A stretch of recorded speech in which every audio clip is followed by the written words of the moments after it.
चंद्रयान 3 के विक्रम लैंडर ने चांद का एक ऐसा वीडियो भेजा है जिसको देख दुनिया भर के वैज्ञानिक हैरान हो गए हैं। ऐसा इसलिए क्योंकि इस बार प्रज्ञान रोवर ने कुछ अलग ही कारनामा कर दिखाया है। प्रज्ञान रोवर के सामने आई मुसीबत का लगातार सामना करके वह आगे बढ़ रहा है और अपने मिशन पर लगातार काम कर रहा है। दोस्तों, यह वीडियो विक्रम लैंडर के कैमरे द्वारा रिकॉर्ड किया गया है।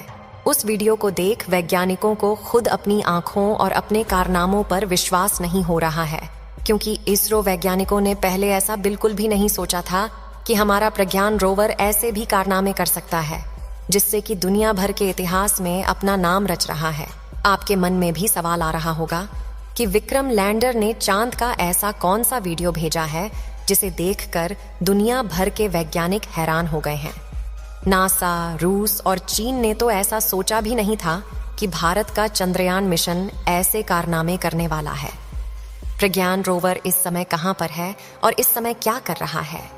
प्रज्ञान रोवर ने कौन कौन सी जानकारी इसरो के वैज्ञानिकों के पास भेज दिया है? क्या प्रज्ञान रोवर ने चांद पर पानी का पता कर लिया या नहीं? क्या प्रज्ञान रोवर को चांद पर एलियन की बस्ती मिली है? इन सभी सवालों के जवाब जानने के लिए इस वीडियो के अंत तक अवश्य बने रहें। विक्रम लैंडर द्वारा भेजी गई वीडियो को देखकर आपको भी अपनी आंखों पर यकीन नहीं होगा, इसलिए पहले हम आपको कुछ बातें बताते हैं। 14 जुलाई 2023 के दिन चांद की सफल उड़ान के लिए रवाना हुआ हमारा चंद्रयान 3 23 अगस्त के दिन चांद के दक्षिणी ध्रुव पर सफलतापूर्वक लैंडिंग कर चुका था।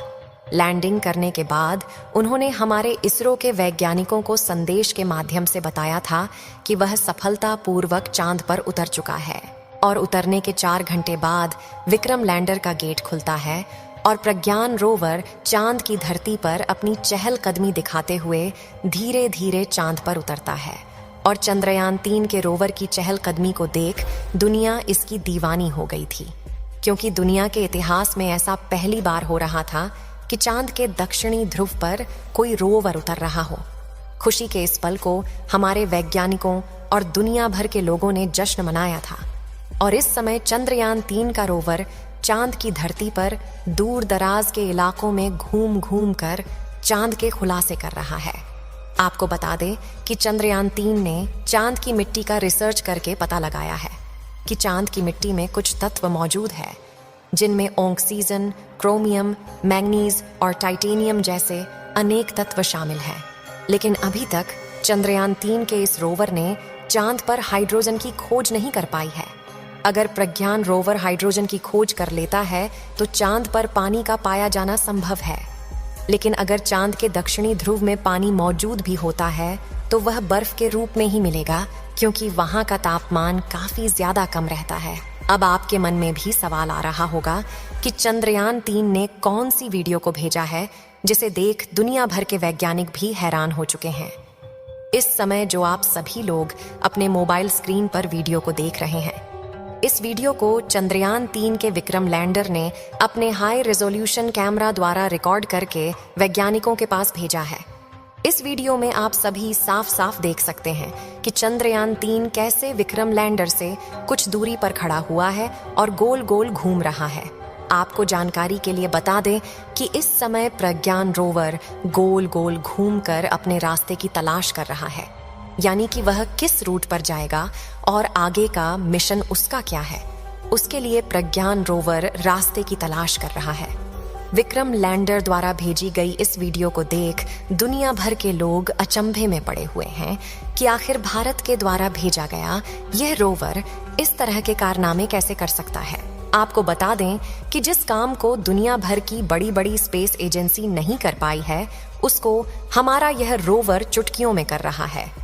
चंद्रयान 3 के चांद पर उतरने के 5 दिन बाद, यानी 27 अगस्त के दिन प्रज्ञान रोवर के सामने 2 मीटर का चौड़ा गड्ढा आ गया था, जो कि काफी ज्यादा खतरनाक था। यदि प्रज्ञान रोवर उस गड्ढे में एक बार गिर जाता तो वह दोबारा कभी भी बाहर नहीं निकल सकता था, क्योंकि वह गड्ढा काफी ज्यादा खतरनाक और बड़ा था। लेकिन हमारा यह रोवर उस गड्ढे को देख आसानी से डिसीजन लेकर गड्ढे के बगल वाले रास्ते को चुनता है और अपने मिशन पर कार्य करने लग जाता है। प्रज्ञान रोवर में लगे लेजर इंस्ट्रूमेंट द्वारा चांद की मिट्टी में मौजूद कुछ तत्वों का पता लगाया गया है, जिसमें ऑक्सीजन भी मौजूद है। इसरो ने जानकारी देते हुए बताया कि जिस स्थान पर चंद्रयान 3 का लैंडर उतरा है, उस जगह को शिव शक्ति पॉइंट के नाम से जाना जाएगा और चंद्रयान 3 के रोवर को जो आपने गोल गोल घूमते हुए देखा, वह यही जगह थी जहां विक्रम लैंडर लैंडिंग किया था। और इस समय चंद्रयान 3 का रोवर हाइड्रोजन की तलाश में जुटा हुआ है और आशा है कि जल्द ही अपने मिशन को पूरा करके दुनिया भर में फिर से एक बार इतिहास रचेगा। इस समय की सबसे बड़ी गुड न्यूज यह है कि चंद्रयान 3 का प्रज्ञान रोवर चांद के धरती की जानकारी को इकट्ठा करने के लिए विक्रम लैंडर से 15 मीटर की दूरी पर पहुंच चुका है। चंद्रयान 3 के रोवर प्रज्ञान में लगे दूसरे इक्विपमेंट ने भी चांद के साउथ पोल की सतह पर सल्फर की मौजूदगी का पता लगाया है। भारतीय स्पेस एजेंसी इसरो ने सोशल मीडिया पोस्ट में बताया कि रोवर में लगे APXS यानी अल्फा पार्टिकल एक्स-रे स्पेक्ट्रोस्कोप ने अब चांद पर सल्फर के साथ अन्य तत्वों का भी पता लगाया है। आपको जानकारी के लिए बता दें कि चांद पर सल्फर का पाया जाना किसी खजाने से कम नहीं है। 6 पहियों वाला सौर ऊर्जा से चलने वाला प्रज्ञान रोवर इस समय अपने वैज्ञानिक प्रयोगों से यह पता लगाने का काम कर रहा है कि साउथ पोल में चांद की मिट्टी और चट्टानें किस चीज से बनी है। साउथ पोल पर सल्फर की मौजूदगी को वाटर आइस यानी जल हिम की मौजूदगी का संकेत माना जा सकता है। यह वाटर आइस भविष्य में इंसानों की रिहाइश के लिए पानी का स्रोत साबित हो सकता है। इस वाटर आइस में जीवाणु हो सकते हैं जो धरती से बाहर जिंदगी का सबूत साबित हो सकते हैं। इस सल्फर से स्पेसक्राफ्ट के लिए फ्यूल बनाया जा सकता है, जो कि भविष्य में चांद से मंगल ग्रह पर मिशन करने के लिए काफी ज्यादा उपयोगी होंगे। यही नहीं, वैज्ञानिकों का मानना है कि सल्फर की खोज से चांद की संरचना और वह कैसे विकसित हुआ, कैसे आकार में आया, इसके बारे में सुराग मिल सकते हैं। आपको शायद ही पता होगा कि चांद पर 23 अगस्त को सूरज निकला था और 14 दिनों तक वहां सूरज की रोशनी रहेगी। तब तक प्रज्ञान और विक्रम भी काम करते रहेंगे, लेकिन जैसे ही सूरज ढलेगा और रात की शुरुआत होगी तो ये दोनों निष्क्रिय हो जाएंगे, क्योंकि इन पर सोलर पैनल लगे हैं और ये सूरज की रोशनी से ही एनर्जी जुटाते हैं। जब सूरज ढलता है तो चांद पर तापमान -230 डिग्री सेल्सियस तक चला जाता है। इस तापमान में विक्रम और प्रज्ञान काम नहीं कर सकते। ऐसे में जब चांद पर 14 दिन रात रहेगी तो ये दोनों काम नहीं कर सकेंगे। चांद की धरती पर सल्फर की खोज करने के लिए इसरो के होनहार वैज्ञानिकों को कमेंट के माध्यम से बधाई जरूर दें।